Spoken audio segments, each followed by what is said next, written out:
Hello everyone. Good morning, good evening. I don't know where you are. Here is evening. I'm Fabiana Pragier. I'm a pastry chef specialized in gluten and dairy-free baking, and I teach you how to profit from the demand from gluten and dairy-free baking goods.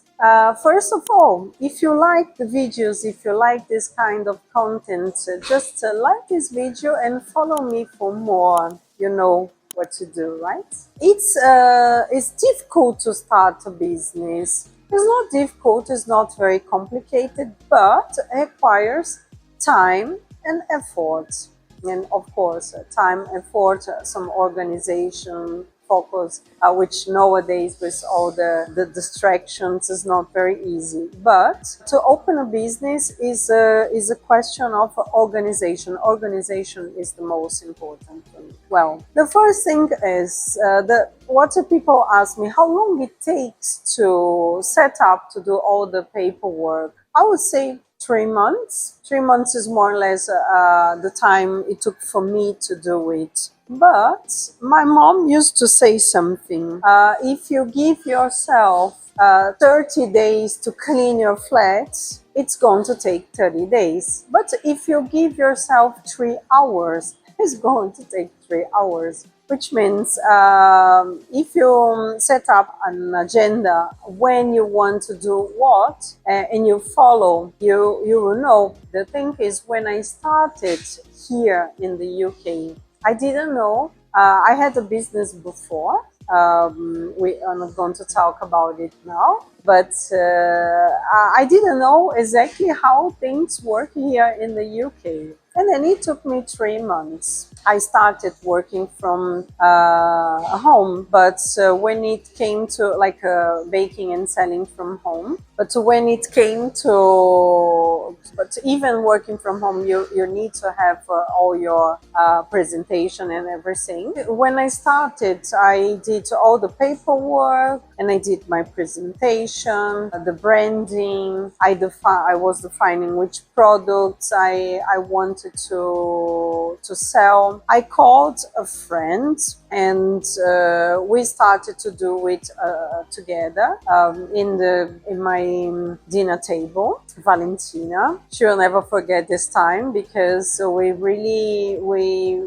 did a lot of research and we were working 2 days a week together in order to do everything. And that because we didn't really know how to do the paperwork and we only had these 2 days, it took us 3 months to have everything ready. When it came to sell to other customers outside my circle, my friends and my neighbors, I did another kind of research for the products because I was selling tarts. I love to sell tarts. I think a very, very nice tart, savory or sweet, nice quiche when this is gluten-free and you just don't notice is one of the best dishes ever. I love a slice of quiche with salad, and I was also baking bread. Why bread? Because I was really liking the breads I was baking that time, and I know bread is something that people eat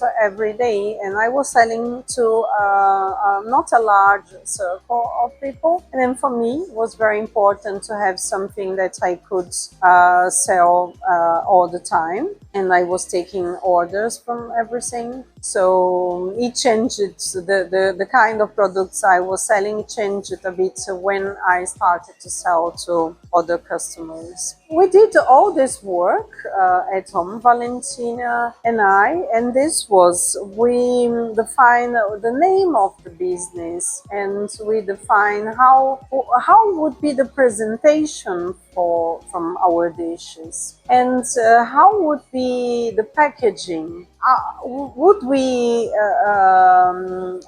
order personalized packaging, or we would buy what is available in the market? That time we decided to buy what was available in the market, which means we not It's not true. She was drawing how the cake, the piece of cake to fit inside the packaging in order to look nice, and then find the cake tins with the format, or if we would cut the desserts like that. We were thinking about all the aspects. How would be the website, or if we would have some system for people to place orders. From day one, this was very simple, but this looked very professional. Nowadays, to have a platform to sell, or to have a very nice menu and everything, you don't need to spend lots of money. You have Canva and other softwares. You can even make your logo there, your visit, like a business card. And till we had everything, these 3 months, all the paperwork ready, we had to spend zero. This costed us our time. Till this point, we didn't spend any money. We were doing everything at home with what we had. And so was the start, and so can be the start for you as well. About the 3 months is, as I said, if to do all these parts, because to register with the council and things like that, you can do it online. If you take some hours to do most of the things, you don't need to take 3 months. But I would say, if you do this, if you don't have much time to do, it would take up to 3 months to do all this. And so just remembering, I started from home, and even if you start from home here, you have to register the business. And I would recommend since day one that your presentation is a presentation as a business, like have a name, have a color, have a logo to start to present yourself and take orders, and be clear, be aware, especially for yourself in the beginning, what are you offering, and if you can offer what you are offering, if you can stick to your promises, is very important. Then we go to the next step. So actually, I'm talking about the council and everything, reminding you that I'm here in the UK, in this London city. But the things we are going to talk from now, they are for every kind of business and everywhere. So for food business everywhere in the world, you need to take these steps to start.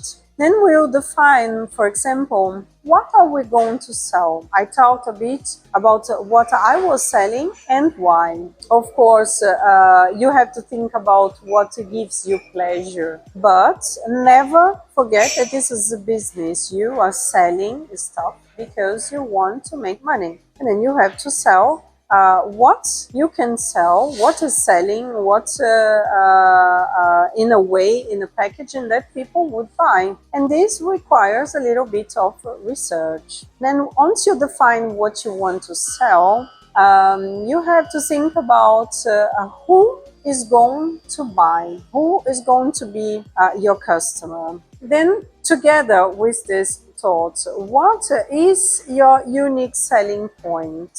For example, my unique selling point is that everything I bake is gluten and dairy free. And I have my original presentations, and I have classics that look exactly like the classic one, like my tarte au citron, my strawberry pie, but if you look, they look like the classic ones. They taste like the classic ones. I present everything like the classic ones, and I like to make things that people already know, but in gluten and dairy-free version, which means I aim to serve customers that love their desserts. They have their favorite desserts. They have the desserts they already know, the tarts they already know, the cakes they already know, and they are, even with dietary restrictions, they are able to eat the same things. That's my unique selling point. What is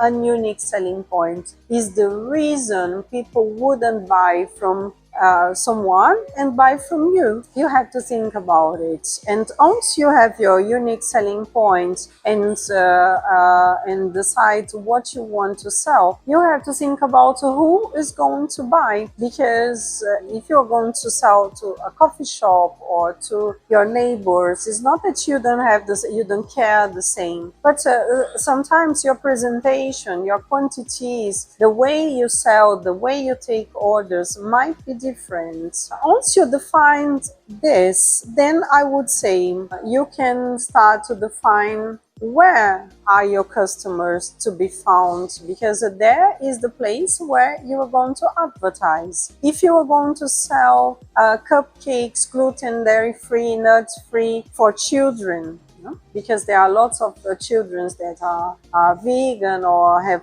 religious dietary restrictions or celiacs or wherever. If you want to sell to these kids, you need to go to the magazines, the moms read. You have to try to advertise at the schools and see in which publishing materials you could have a presence there, because you aim to sell to children parties at school or for children parties at home, for example. Then once you define all this, then think about a name and your style, because if you are everything in black and written in golden, you aim to find to reach the final customer, like in another level for chic parties or for nice shops or fine dining or wherever. And when you want to, for example, sell to young people, to teenagers, then you can have a skateboard in your logo, or you can have some graffitis in your web page, in your material. What you say, I love to say that what you talk about, what you present has to be in accordance. And then the same with your name, like happy party, the happy cupcake, I don't know what, for children, or the chic pie is another kind of customer. So I'm just saying something to illustrate what I'm trying to explain.